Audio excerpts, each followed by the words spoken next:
Celebrity chef and lifestyle expert Jamie Gwen is serving up her best secrets for stress-free holiday entertaining, from crowd-pleasing recipes and clever time-saving hacks to tips for adding a festive twist to every dish. Her delicious ideas will help make every gathering warm, memorable, and impressive. Chef Jamie Gwen here. This holiday season, my favorite way to save time is by using Alouette cheeses.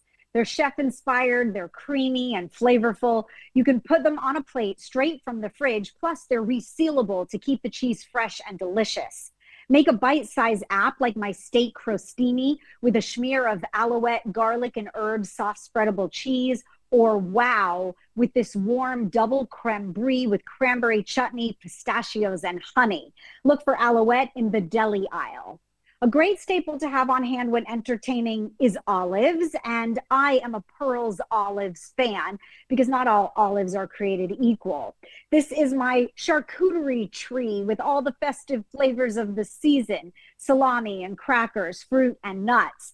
But my favorite touch is the Pearls specialties: the garlic stuffed olives, the Kalamata, and Pearls ripe, all natural black olives. You can always count on the quality of Pearls. Each olive is hand picked, hand stuffed, and hand packed. From their traditional black olives to their full line of imported specialties, it's the perfect choice to add flavor to your holiday meal.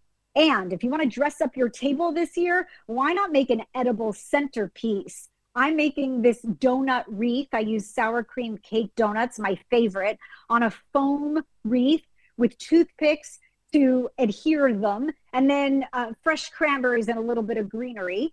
If you love a buttery Madeline cookie like I do, make a Madeline cookie tree on a foam cone with a star. And did you know that if you cut the top off of a pineapple and turn it upside down, it looks like a Christmas tree? Be sure to flock it with a little bit of powdered sugar. For delicious recipes and inspiration, visit dailylounge.com. Back to you. Thanks for being here, Chef.